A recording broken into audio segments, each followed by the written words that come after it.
Writing से कितने तरीके से आय हो सकती है, इन अलग अलग तरीके से हुई कमाई पर टैक्स क्या अलग अलग तरीके से लगेगा या एक तरीके का ही टैक्स लगेगा, टैक्स नहीं भरा तो क्या होगा, ऐसे ही तमाम सवालों के जवाब तलाशते हैं सत्येंद्र जैन जी के पास। सत्येंद्र जी, अब आपसे जानना ये चाहेंगे कि मान लीजिए कि किसी व्यक्ति की मूल राइटिंग से कमाई सैलरी के रूप में होती है, तो इस पर टैक्स किस तरीके से लगेगा।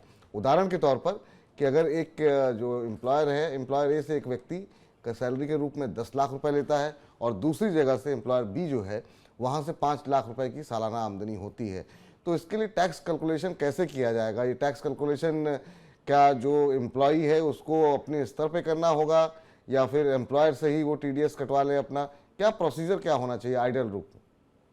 देखिए, सिंपल बात यह है इसमें कि अगर आपको सैलरी इनकम है और दो जगह से, तो आप दोनों की इनकम को जोड़ेंगे और उस पर टैक्स देंगे। एम्प्लॉय होने पर एक एडवांटेज होता है, अगर आपकी ये छिपाई हुई इनकम नहीं है तो एक एम्प्लॉयर से आप दूसरे एम्प्लॉयर को बताएं मेरे को वहां से इतनी सैलरी ऑलरेडी मिल रही है, तो फिर वो वहां का कटा हुआ टैक्स को जो देख करके अपने यहाँ जो एप्लीकेबल टैक्स बनेगा नेट वो काट ले।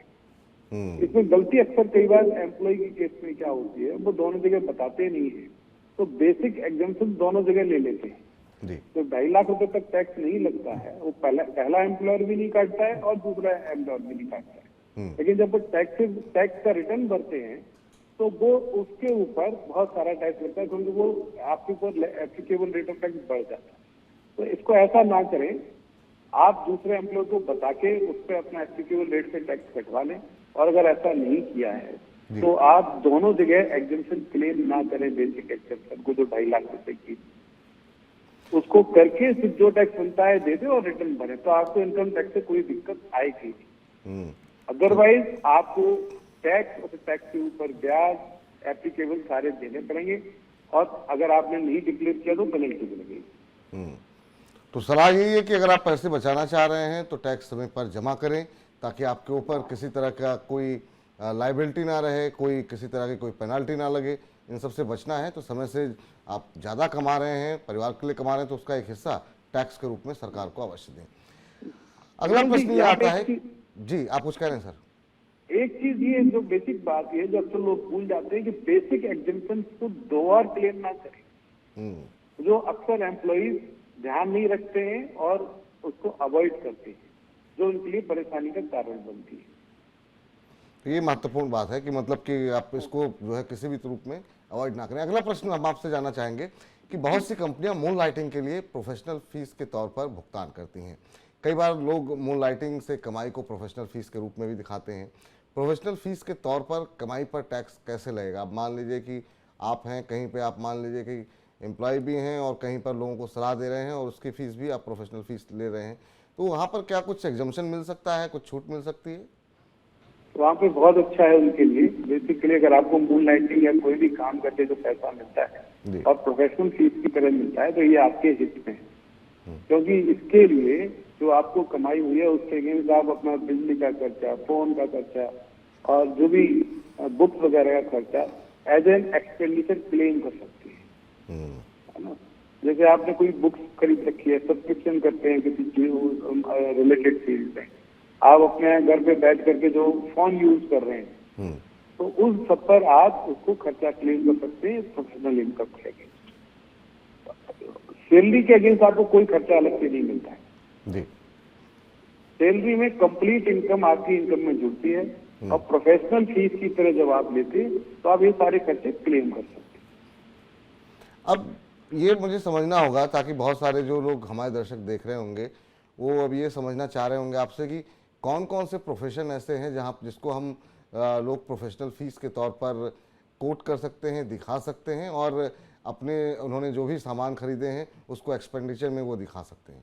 इस तरह के कोई जी प्रोफेशन अलग अलग स्पेसिफाइड है फॉर डिफरेंट पर्पजेज, लेकिन जो टैक्सेबल इनकम है वो प्रोफेशनल फीस की तरह हो, एज ए टेक्निकल फीस हो, वो कुछ भी हो, उसका नेचर सेम रहता है इनकम टैक्स के हिसाब से। आपको प्रोफेशनल इनकम है वो डिफाइंड प्रोफेशन से हो या अनडिफाइंड प्रोफेशन से। डिफाइंड प्रोफेशन है सीए, एडवोकेसी, इंजीनियरिंग, आर्किटेक्चर, ये सब कुछ है। लेकिन अगर इसके अलावा भी आपने कहा जी मैं तो पत्रकार हूँ या मैं कुछ और कंसल्टिंग कर रहा हूँ, तो जी। कंसल्टेंसी मीन्स कंसल्टिंग, तो उसकी प्रोफेशनल फीस है तो प्रोफेशनल फीस। ठीक। उसके अगेंस्ट आप बताएं ना, अगेन वही सारे खर्चे जो उससे रिलेटेड हो सकते हैं, आप लिंक कर सकते हैं उन खर्चों को। आप फोन यूज करेंगे, आप वाईफाई यूज करेंगे, आप उससे रिलेटेड कंप्यूटर खरीदेंगे, तो कंप्यूटर या फोन के ऊपर आप डेप्रिसिएशन भी क्लेम कर सकते हैं। आप उससे रिलेटेड अपनी फीस जो भी हो, आप जो भी बुक्स वगैरह खरीदते पढ़ते हैं, आप उसका डिडक्शन क्लेम कर। महत्वपूर्ण बात बताइए कार सर पर आपने। क्लेम नहीं कर पाएंगे, वो अलग बात है। जी जी, महत्वपूर्ण बात बताई आपने।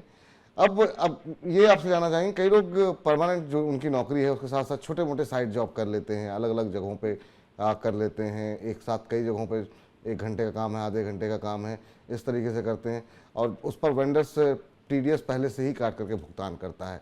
अब क्या इसे मून लाइटिंग समझा जाएगा या फिर नहीं समझा जाएगा, और इस पर भी टैक्स इसी कैटेगरी से लगेगा या इस पर टैक्स लगने का तरीका जो है वो कुछ अलग होगा?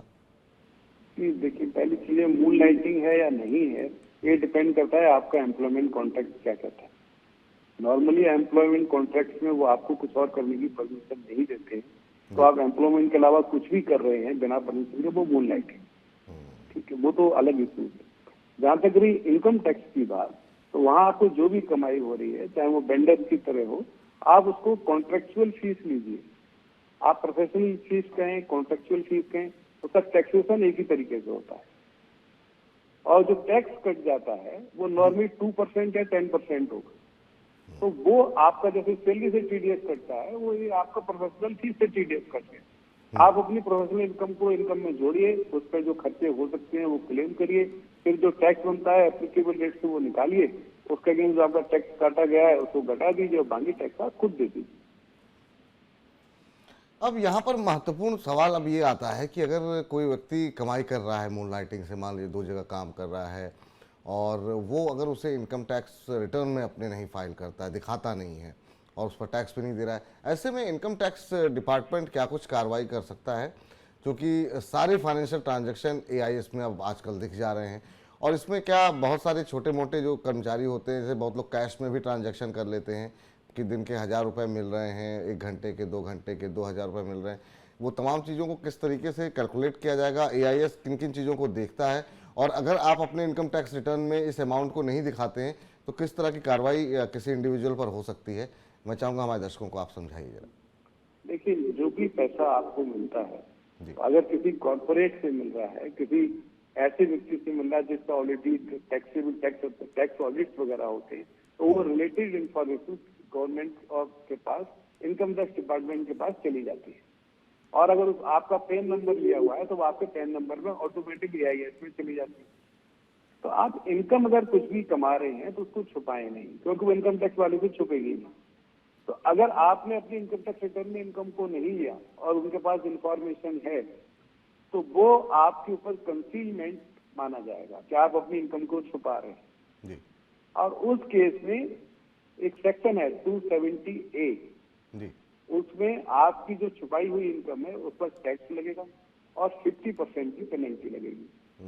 तो वो 150% टैक्स हो गया आपके ऊपर, और आपके लिए बचना मुश्किल है। अगर आपका कोई भी पेन है, टैक्स कटा है और वो कॉर्पोरेट वगैरह से रिलेटेड, तो ये आप बच नहीं पाएंगे। कैश में आपने कुछ 1000-2000 रुपए कर लिया, 10-20 हजार रुपए ले लिया, तो हो सकता है आप ना पता लगे किसी को, लेकिन वो लॉन्ग टर्म में आपके लिए हितकर नहीं है।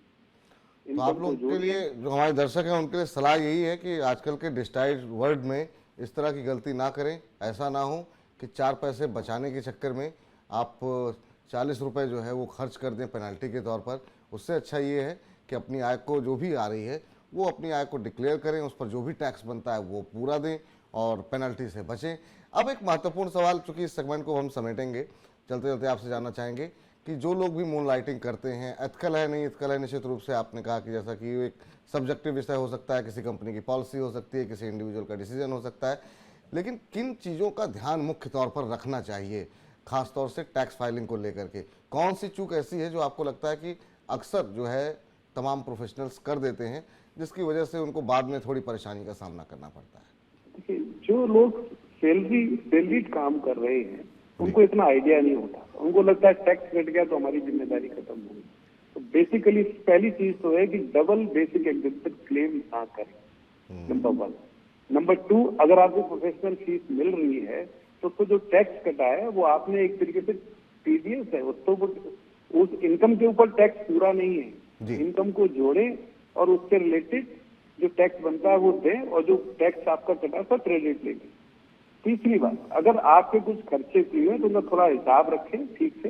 मोबाइल फोन खरीदने का, लैपटॉप खरीदने का, भाई के बिल हैं, सब थोड़ा संभाल के रखिए, या उनको बैंक के थ्रू पे करिए। उनको जब आप क्लेम करें तो आपके पास कोई ना कोई एविडेंस रखना चाहिए। तो ये 3 बातों का आप ख्याल रखेंगे तो आपको कोई दिक्कत नहीं आएगी। छुपाने की कोई बात नहीं, छुपाना चाहिए नहीं, अब आप छुपाना संभव नहीं है।